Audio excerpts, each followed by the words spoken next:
So my dear class 9 എക്സാമിൻ്റെ family, ഇന്ന് sir നിങ്ങൾക്ക് വേണ്ടിയിട്ട് ഓണം എക്സാമിന് ഹിസ്റ്ററിയിലെ സോഷ്യൽ സയൻസിലെ ഹിസ്റ്ററിയിലെ രണ്ടാമത്തെ ചാപ്റ്റർ ആയിട്ടുള്ള ഐഡിയാസ് ആൻഡ് ഏർലി സ്റ്റേറ്റ്സ്, ആശയങ്ങളും ആദ്യകാല രാഷ്ട്രങ്ങളും എന്ന് പറഞ്ഞിട്ടുള്ള ചാപ്റ്ററിലെ ഏറ്റവും ഇമ്പോർട്ടൻ്റ് ആയിട്ട് നമ്മൾ കാണാൻ പോകുന്ന രണ്ട് ആശയങ്ങളിൽ ഒന്നാണ് ജൈനിസം എന്ന് പറഞ്ഞത്, ജൈനമതം എന്ന് പറഞ്ഞിട്ടുള്ള ഒരു കാര്യം.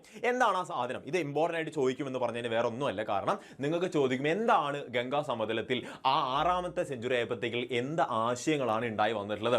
അതിൽ ഒന്നാമത്തെ പ്രധാന ആശയമായിരുന്നു ജൈനമതം അല്ലെങ്കിൽ ജൈനിസം എന്ന് പറഞ്ഞിട്ടുള്ളത്. എന്താണ് നമുക്ക് നോക്കാം. ഇത്രയേ ഉള്ളൂ. ജൈനമതം എന്ന് പറഞ്ഞിട്ടുണ്ടെങ്കിൽ വർദ്ധമാന മഹാവീര നിങ്ങൾ ഓർത്തു വെക്കുക. ഇദ്ദേഹമാണ് നമ്മുടെ ജൈനമതത്തിന്റെ സ്ഥാപകൻ എന്ന് ആലോചിച്ച് വെക്കുക. എന്താണ്? വർദ്ധമാന മഹാവീരനാണ് ദ ഫൗണ്ടർ. എന്താ പറയുന്നത്? ദ ഫൗണ്ടർ എന്ന് പറയുന്ന ആളെന്ന് പറയുന്നത് വർദ്ധമാന മഹാവീരൻ. ഇദ്ദേഹം എന്താണ്? ജൈനിസത്തെ സംബന്ധിച്ചോളം, ജൈനമതത്തെ സംബന്ധിച്ചിടത്തോളം 24ാമത്തെ തീർത്ഥാങ്കരനായിരുന്നു ആരെന്ന് പറയുന്നത് ഈ പറഞ്ഞ വർദ്ധമാന മഹാവീരൻ എന്ന് പറഞ്ഞ്. നമ്മൾ കണ്ടു ബുദ്ധമതത്തിലാവുമ്പോൾ ആരായിരിക്കും? ബുദ്ധനായിരിക്കും അതിന്റെ ഫൗണ്ടർ. ജൈനമതത്തിന്റെ കേസിൽ വന്നു കഴിഞ്ഞാൽ ആരാ ഫൗണ്ടറായിട്ട് വരുന്നത്? സിമ്പിളാണ്, വർദ്ധമാന മഹാവീരനാണ്. 24ാമത്തെ തീർത്ഥാങ്കരനാന്ന് പറയുന്നത്. സാർ എന്താണ് ഈ തീർത്ഥാങ്കരൻ എന്ന് ചോദിച്ചു കഴിഞ്ഞാൽ ഇത്രേ ഉള്ളൂ. തീർത്ഥാങ്കരൻ നമ്മളൊക്കെ പറയില്ലേ, ഒരു കൂട്ടം ആളുകളുടെ ലീഡർ എന്നൊക്കെ പറയില്ലേ, അല്ലെങ്കിൽ the founder, the co producer എന്നൊക്കെ പറയുന്ന സാധനമില്ലേ, ആ സാധനം. ഓക്കെ, എന്താ പറയുന്നത്? ദ കോർ ആയിട്ടുള്ള, അതിന്റെ ആത്മാവായിട്ടുള്ള, ജൈനമതത്തിന്റെ ആത്മാവായിട്ടുള്ള ഈ ആശയങ്ങളുടെ രൂപീകരണത്തിന് കാരണമായിട്ടുള്ള ഒരു വ്യക്തിയായിരുന്നു ഈ വർദ്ധമാന മഹാവീരൻ. അദ്ദേഹം ജനിച്ച ഒരു സ്ഥലമുണ്ട് മക്കളെ, കുന്ദഗ്രാമ എന്ന് പറയും. എന്താണ് കുന്ദഗ്രാമ എന്ന് പറയും? മലയാളത്തിൽ നമ്മൾ നോക്കിയ മക്കളെ, ഇവിടെ വൈശാലിക്ക് അടുത്തുള്ള, എവിടെയാണത്? ബീഹാറിലെ വൈശാലിക്ക് അടുത്തുള്ള കുന്ദഗ്രാമത്തിലാണ് ആര് ജനനം കൊള്ളുന്നത്, ആര് ജനിക്കുന്നത്? വർദ്ധമാന മഹാവീരൻ ജനിക്കുന്നത് എന്ന് പറയുന്നത്. ഓക്കെ, വളരെ സിമ്പിൾ ആയിട്ടുള്ള പോയിന്റ് ആണ്. ഇതിനനുസരിച്ചിട്ട് വർദ്ധമാന മഹാവീരൻ ജൈനമതത്തെ അനുസരിച്ചിട്ട് 24ാമത്തെ തീർത്ഥാങ്കരനായിരുന്നു എന്ന് പറഞ്ഞു വെക്കുന്നു കേട്ടോ. നോക്കിയ മക്കളെ, എന്താ പറയുന്നത്? Near Vaishali in Bihar according to Jainism Vardhamana മഹാവീരനാണ് 24ാമത്തെ തീർത്ഥാങ്കരൻ. സാർ ഇവിടെ ജസ്റ്റ് തീർത്ഥാങ്കരാസ് ആരാന്ന് ഒരു സ്ക്രീൻഷോട്ട് എടുത്ത് വെച്ചിട്ടുണ്ട്, നിങ്ങൾ ടെക്സ്റ്റ് ബുക്കിൽ പറഞ്ഞ അതേ കാര്യം. ഓക്കെ, ഫൈൻ, അടിപൊളിയാണ് മക്കളെ. എന്താണ് ഈ ജൈനമതത്തിന്റെ കുറച്ച് പ്രധാനപ്പെട്ട ഡോക്ട്രിൻസ് എന്ന് പറയും? എന്താണ്? കുറച്ച് ഐഡിയോളജീസ്, ഫിലോസഫീസ് എന്നൊക്കെ പറയും. എന്താ നോക്കാം നമുക്ക്. ഇത്രയേ ഉള്ളൂ. In this world everything has life. എന്താ പറയുന്നത്? ഈ ലോകത്ത് മുഴുവൻ സാധനങ്ങൾക്കും എന്തോ ആയിക്കോട്ടെ, ഒബ്ജക്ട്സ് ആയിക്കോട്ടെ, എന്തോ ആയിക്കോട്ടെ, എല്ലാത്തിനും അതിനൊരു ജീവനുണ്ട്, ജീവന്റെ ഒരു അംശമുണ്ട് എന്ന് പറഞ്ഞു വെക്കുന്നു. ഓക്കെ, ലോകത്തിലെ എല്ലാ വസ്തുക്കൾക്കും ജീവനുണ്ട് എന്ന് പറഞ്ഞു വെക്കുന്നുണ്ട്. ഒന്നാമത്തെ ആശയമാണ് ജൈനമതത്തിന്റെ. ഓക്കെ, ആലോചിച്ച് നോക്കുക. രണ്ടാമത്തെ, ജീവനുള്ള ഒന്നിനെയും ഉപദ്രവിക്കരുത്. ഒന്നിനെയും ഉപദ്രവിക്കാൻ പാടില്ല. ഒരു ജീവനുള്ള സാധനത്തിനും ഇവിടെ പറയുന്നുണ്ട് ലോകത്തിലെ എല്ലാ വസ്തുക്കൾക്കും ജീവനുണ്ട്. അപ്പൊ ലോകത്തിൽ ഒന്നിനെ പോലും ഉപദ്രവിക്കാൻ പാടില്ല എന്ന് കൂടെ പറഞ്ഞു വെക്കുന്നുണ്ട്. ജീവനുള്ള ഒന്നിനെയും ഉപദ്രവിക്കാൻ പാടില്ല എന്നുള്ളത് രണ്ടാമത്തെ. Do not harm any living being എന്ന് പറയുന്നുണ്ട്.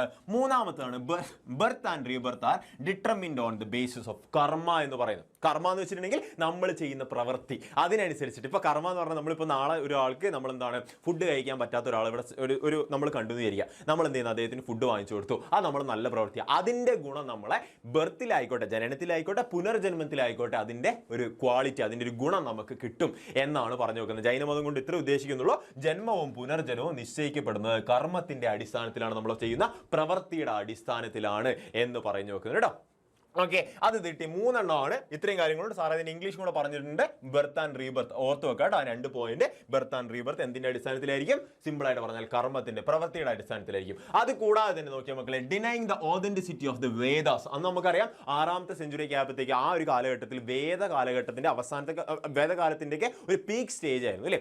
സ്വാഭാവികമായിട്ടും വേദങ്ങളെയൊക്കെ ആരെതിർത്ത് വന്നിരുന്നു? സിമ്പിൾ ആയിട്ട് ജൈനമതം എതിർത്തിരുന്നു എന്നാണ് നമുക്ക് ഇവിടെ കാണാൻ പറ്റുക. എന്താ അവർ ഉദ്ദേശിക്കുന്നത്? 3 പ്രിൻസിപ്പിൾ ഫോർ അറ്റൈനിങ് മോശ ഇവിടെ പറഞ്ഞു വെക്കുന്നുണ്ട്. എന്താ പറയുന്നത്? ഇങ്ങനെ വേദങ്ങളെയൊക്കെ നിരസിക്കുകയും നമ്മുടെ ജീവിത ലക്ഷ്യം അല്ലെങ്കിൽ ജീവിതത്തിലെ മോക്ഷം എന്ന് പറയുന്ന ആ സ്റ്റേറ്റിലേക്ക് എത്താൻ വേണ്ടിയിട്ട് 3 കാര്യങ്ങൾ ഇവർ പ്രപ്പോസ് ചെയ്തിട്ടുണ്ടായിരുന്നു. ഒന്നുമില്ല, വളരെ സിമ്പിൾ ആയിട്ടുള്ള കാര്യമാണ്. ഒന്നാമത് റൈറ്റ് ബിലീഫ്. എന്താ പറയുന്നത്? റൈറ്റ് ബിലീഫ് എന്ന് പറയുന്നുണ്ട്. എന്താ? ശരിയായ വിശ്വാസം എന്ന് പറയുന്നുണ്ട്. ഓക്കെ, നമ്മൾ ശരിയായ കാര്യങ്ങളിൽ വിശ്വാസം, അത് മതത്തിന്റെ ആയിക്കൊള്ളണമെന്നില്ല കേട്ടോ. നിങ്ങൾ ഉദ്ദേശിക്കുന്ന ശരിയായിട്ടുള്ള ഒരു വിശ്വാസം, നമുക്ക് ഉള്ളിൻ്റെ ഉള്ളിൽ ഒരു ഐഡന്റിറ്റി ആവശ്യമാണ്, ഒരു വിശ്വാസം ആവശ്യമാണ് എന്ന് പറഞ്ഞു വെക്കുന്നുണ്ട്.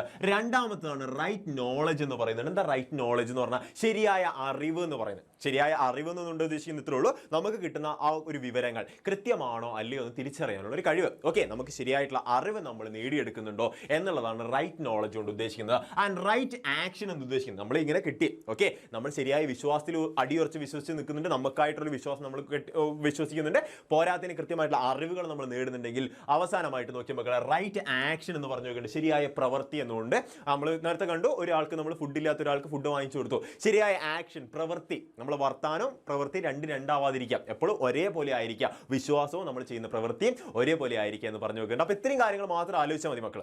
ഒന്ന് റൈറ്റ് ബിലീഫ്, ശരിയായ വിശ്വാസം, രണ്ടാമത്തെ റൈറ്റ് നോളജ്, ശരിയായ അറിവ്, മൂന്നാമത്തെ ശരിയായിട്ടുള്ള ആക്ഷൻ അഥവാ പ്രവൃത്തി എന്ന് പറഞ്ഞു വെക്കുന്നുണ്ട്. ഓക്കെ, ഇത്രയും കാര്യങ്ങൾ ആലോചിച്ച് വെക്കുക. ദേ വർ റൈറ്റ് ബിലീഫ്.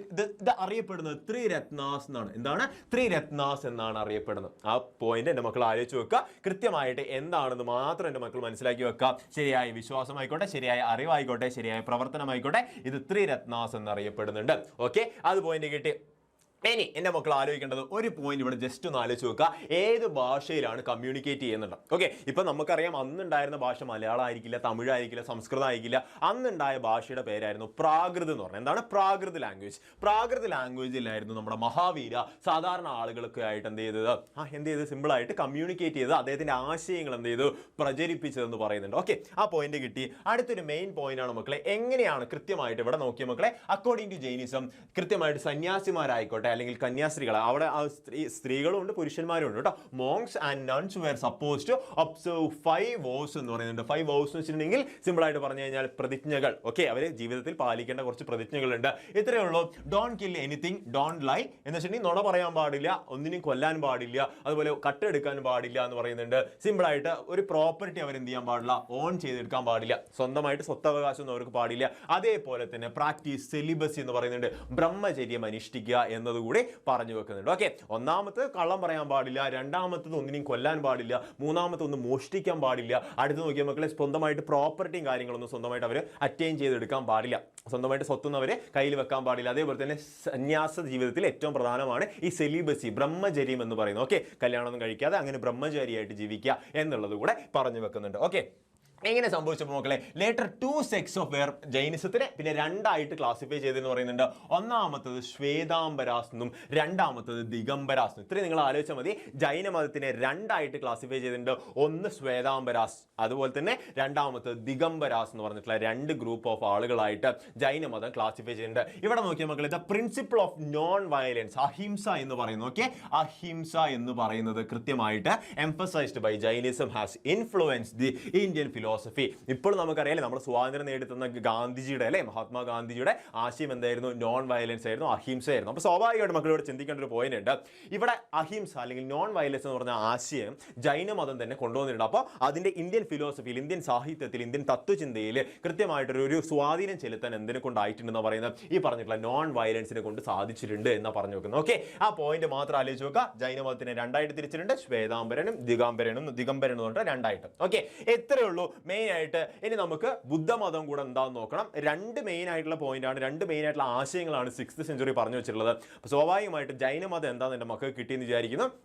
ഒന്നുമില്ല, വളരെ സിമ്പിളാണ്. നിങ്ങൾ ത്രിരത്നാസ് എന്താ ആലോചിച്ച് വെക്കുക, വർദ്ധമാന മഹാവീരൻ എന്തായിരുന്നു ആലോചിച്ച് വെക്കുക, അതേപോലെ തന്നെ കൃത്യമായിട്ട് എന്താണ് 5 vows എന്ന് ആലോചിച്ച് വെക്കുക, 5 പ്രതിജ്ഞകൾ എന്ന് ആലോചിച്ച് വെക്കുക. അതേപോലെ തന്നെ രണ്ടായിട്ട് ഇതിനെ ക്ലാസിഫൈ ചെയ്തിട്ടുണ്ടെന്ന് ആലോചിച്ച് വെക്കുക. ശ്വേതാംബരനും ദിഗംബരനും എന്ന് പറഞ്ഞ 2 ക്ലാസിഫിക്കേഷൻ ജൈനമതത്തിനുണ്ടെന്ന് ആലോചിച്ച് വെക്കുക. കഴിഞ്ഞു, പരിപാടി കഴിഞ്ഞു. ഇത്രയേ ഉള്ളൂ മക്കളെ, വേറൊന്നും നിങ്ങൾ നോക്കേണ്ട കാര്യമില്ല. അവസാനം നിങ്ങൾ ചിന്തിക്കുക, നോൺ വയലൻസ് എല്ലാത്തിലുള്ള പോലെ അഹിംസയാണ് ഇതിൻ്റെ ഒരു ബേസ് എന്ന് മാത്രം മനസ്സിലാക്കി വെക്കുക. ജൈനമതം കിട്ടിയിട്ടുണ്ട്. ഓക്കെ, അടിപൊളിയാണ് ഈ മക്കളെ. കിടിലമായിട്ട് നിങ്ങൾ ഇതുപോലത്തെ വീഡിയോസ് എൻ്റെ മക്കൾക്ക് വേണമെങ്കിൽ താഴെ നമ്മൾ ആൽഫ ബാച്ചിലേക്ക് കിടിലമായിട്ട് ജോയിൻ ചെയ്യുക. കിടിലമായിട്ട് നിങ്ങൾ പഠിച്ചോ. ഇതേപോലെ ചെറിയ ചെറിയ കുട്ടി വീഡിയോസ് ആയിട്ട് നമുക്ക് കിട്ടുന്നതായിരിക്കും. അടിപൊളിയായിട്ട് നിങ്ങൾക്ക് എല്ലാ കോൺസെപ്റ്റും അവിടെ കിട്ടുന്നതാണ്. അപ്പോൾ എന്ത് ചെയ്യുക, എല്ലാവരും ആൽഫ ബാച്ചിലേക്ക് ജോയിൻ ചെയ്യുക. ഇപ്പോൾ പ്രൈസ് കുറഞ്ഞിട്ടുണ്ട്, 1000 rupees കുറഞ്ഞിട്ടുണ്ട്. അത് നിങ്ങൾ എന്ത് ചെയ്യുക, അവൈൽ ചെയ്തെടുക്കുക. ഒരു കാരണവശാലും നഷ്ടപ്പെടുത്താൻ പാടില്ല. ഒരു കൊല്ലത്തേക്കാണ് നിങ്ങൾ പബ്ലിക് എക്സാം കഴിയുന്നവരെ അതിൻ്റെ ഇതുണ്ടാവും, ഓഫർ ഉണ്ടാവും. സ്വാഭാവികമായിട്ട് നിങ്ങൾ എന്ത് ചെയ്യുക, ഇപ്പം തന്നെ ആ 3999 3999 4000 രൂപ കൊടുത്തു കഴിഞ്ഞാൽ തന്നെ നിങ്ങൾ അടിപൊളിയായിട്ട് നിങ്ങൾ എന്ത് ചെയ്യാൻ പറ്റും, പഠിച്ചെടുക്കാൻ പറ്റും. പബ്ലിക് എക്സാമിന് നല്ല മാർക്ക് മേടിച്ചെടുക്കാൻ പറ്റും. അടിപൊളിയാക്കുക, സെറ്റാക്കുക. ആൽഫ ബാച്ചിൽ ജോയിൻ ചെയ്യുക. അടുത്ത വീഡിയോ നമുക്ക് കാണാം. സെറ്റാക്കി പഠിക്കാം.